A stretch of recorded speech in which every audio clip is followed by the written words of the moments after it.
It's the beginning of the end for 3G. AT&T will be the first of the major telecom service providers to shut down the network.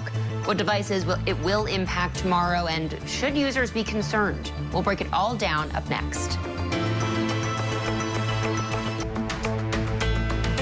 Welcome back to Newsy Tonight. I'm Bianca Ficini. 3G may sound like a thing of the past for people with the latest technology, but millions of devices still run on the network, and that service is on its way out for good. Telecom companies started warning customers about a switch to 5G back in 2019.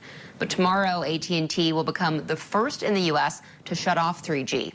AT&T says less than 1% of its devices will lose service, but 3G's phase-out won't just impact phones and tablets.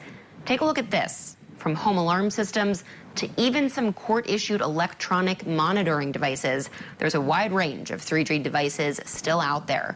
Altogether, the Alarm Industry Communications Committee estimates tens of millions of Americans could be impacted by the 3G shutdown. I'm joined now by telecom expert Hugh Odom. He's the founder and president of Vertical Consultants and a former AT&T attorney. Hugh, for some of us, the talk about 3G versus 5G might as well be in a different language. So can you break it down simply for us? Why is AT&T's 3G shutdown so significant? And what does it mean for people out there who still have devices running on 3G? Well, the 3G shutdown by AT&T is necessary for AT&T to expand their 5G coverage across the United States. And how that's going to impact people is everywhere from their telephones, which have 3G service. They're not going to be able to use it for telephone calls, text, or most importantly for 911 emergency calls if they get into an emergency. The other aspects of it are going to be if they have a home security or fire alarm system, that's also going to be impacted because the fire alarm or the home emergency system will work. The alarm will go off, but it won't be connecting to the home office. The other big thing is some sort of med alert system. If you're an older person and you have a med alert system where you press a button if you've fallen down or you have a medical emergency, that also is going to work with regards to you may have a beep, but it's not going to connect if you have 3G service.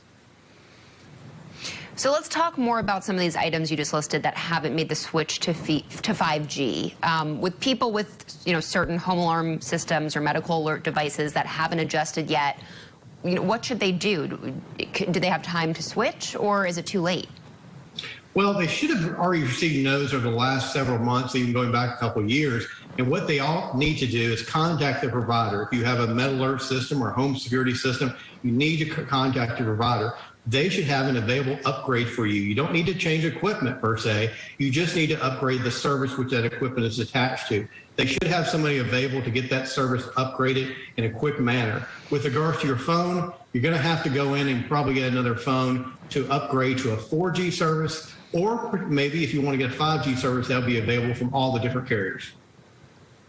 Well, we know the pandemic has also had an impact on this switch, supply chain holdups, computer chip shortages, an uptick on scams targeting the elderly, and so on. It's all made it harder for medical alert companies to make these necessary upgrades. So will AT&T allow for any extension of services given these circumstances, or is there just no other option? Well, that's a great question. A lot of organizations, including the AARP, is going out and asking AT&T to delay the shutdown of 3G starting tomorrow.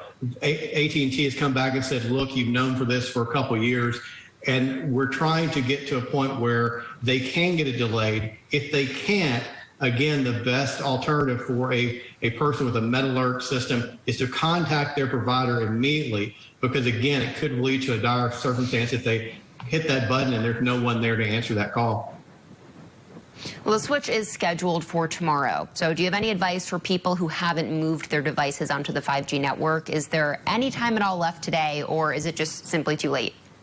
No, it's not too late. You can contact any of your companies today or tomorrow. You're going to see a shutdown, but you're going to have time after that to switch over. Your carriers will work with you to do that, or your home providers for your home security or med alert should work with you to get that switched over. It is not a complicated procedure. It's just getting in touch with the right people to have that done. Telecom expert Hugh Odom, thank you so much for your time. Thank you.